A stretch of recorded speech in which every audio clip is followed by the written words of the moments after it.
மதிய லஞ்சு வந்து எண்ணெய் கத்திரிக்காய் காரக்குழம்பு வைக்கிறேன். அதுக்கு வந்து நல்லெண்ணெய் ஊற்றிட்டேன் கடாயில். அதில் வந்து இப்போ ஒரு 5 எண்ணெய் கத்திரிக்காய் வந்து ஆட் பண்ணி வதக்கலாம். அந்த நல்லெண்ணெயிலே வதக்கணும்.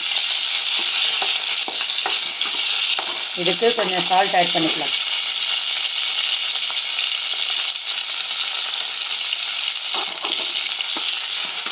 மஞ்சள் தூள் ஆட் பண்ணிக்கிட்டேன். இப்போ இந்த எண்ணெயிலே இது வதங்கட்டும். ஒரு மூடி போட்டு மூடி வச்சிடலாம். அந்த காரம்லாம் இறங்கி அந்த எண்ணெயிலே மூடட்டும். கத்திரிக்காயில் வந்து உப்பும் மஞ்சள் தூளும் போட்டிருக்கோம். அதில் அது வந்து அந்த ஆயிலில் இதுவாகி ஃப்ரை ஆகிடும். அப்படியே அது மூடி வச்சா நிறமாயிடும். நல்லா வெந்துடுச்சு அந்த ஆயிலில். இப்போ இதுக்கு தேவையான மசாலா ரெடி பண்ணிக்கலாம். நம்ம இதை பிளேட்டில் மாற்றிக்கலாம். அந்த கத்திரிக்காய் வந்து பிளேட்டில் மாற்றி எண்ணெய் கத்திரிக்காய் காரக்குழம்பு செய்கிறேன்ல, அதுக்கு வந்து மசாலா ரெடி பண்ணிக்கிறேன். மசாலா வந்து வெங்காயம் போட்டேன். வெங்காயம் போட்டோன்னே அதில் பூண்டும் போட்டேன். பூண்டு போட்டு நல்லா வதங்கினே 1 ஸ்பூன் வந்து சீரகம், 1 ஸ்பூன் மிளகு,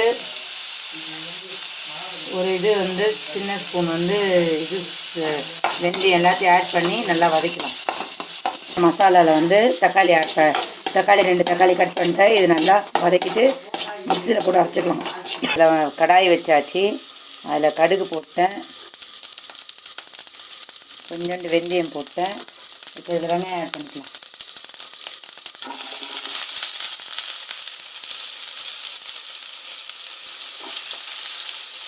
நல்லா வதங்கிடுச்சு. இப்போ இதில் வந்து பூண்டு நல்லா நசுக்கி போட்டிருக்கேன். பூண்டும் வதக்கி விட்டுட்டு கருவேப்பிலை போட்டுக்கலாம். கருவேப்பிலை ஆட் பண்ணிட்டேன். இப்போ கருவேப்பிலையும் பூண்டெல்லாம் நல்லா வதங்கட்டும். தக்காளி ஆட் பண்ணிட்டேன். தக்காளி நல்லா வதங்கட்டும். குழம்பு மிளகாய் தூள் 2 ஸ்பூன் ஆட் பண்ணிக்கலாம்.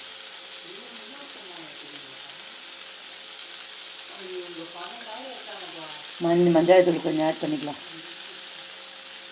இப்போ இது நல்லா கலக்கி விட்டு தண்ணி கொஞ்சம் ஆட் பண்ணிக்கலாம். கொஞ்ச நேரம் கொதிக்கிட்டோம். குழம்பு வந்து நல்லா கொச்சிடுச்சு. இப்போ இதில் வந்து புளி ஆட் பண்ணிக்கலாம். அந்த அரைச்சி வச்ச மசாலா எடுத்துகிட்டு வந்துடுறேன். புளி ஆட் பண்ணிக்கலாம். இப்போ புளியை ஊற்றிட்டோன்னே நல்லா கொதிக்கிட்டோம். அப்புறம் மசாலா ஆட் பண்ணிக்கலாம். புளி ஊற்றணும்ல, அது நல்லா கொதிச்சுன்னு இருக்குது. இப்போ இதில் வந்து நம்ம அரைச்ச மசாலா எடுத்து போட்டுக்கலாம். அதான் ஒரு மசாலா ரெடி பண்ணல. வெங்காயம், தக்காளி, பூண்டு, அப்புறம் மிளகு, சீரகம், 2 காஞ்ச மிளகாய் எல்லாத்தையும் ஆட் பண்ணி போட்டுக்கலாம். அந்த மசாலா ரெடி ஆகிடுச்சு. அதை மிக்ஸ் பண்ணிவிட்டு ஒரு 2 கொதி வந்தோடனே நம்ம எண்ணெய் கத்திரிக்காய் அந்த கத்திரிக்காயில் போட்டு வதக்கணும்ல, அந்த கத்திரிக்காய் ஆட் பண்ணிக்கலாம். அந்த மசாலா போட்டால் நல்லா கொச்சிச்சு. இப்போ இதில் வந்து அந்த எண்ணெய் கத்திரிக்காய் நம்ம இது பண்ணி வச்சுருந்தோம்ல, ஆயிலில் பிரட்டி அதை அப்படியே போட்டுடலாம். அதுவும் நல்லா கொதிக்கிட்டோம். மசாலாலாம் உள்ளே இறங்கிட்டோம். கத்திரிக்காய் போட்டாச்சு. நல்லா கொதி வந்தோடனே கொத்தமல்லி தூவி போட்டு இறக்கிடலாம். வந்து கொத்தமல்லி தூவியாச்சு. இப்போ இது கலக்கி விட்டு ஆஃப் பண்ணிடலாம். அடிப்போம்.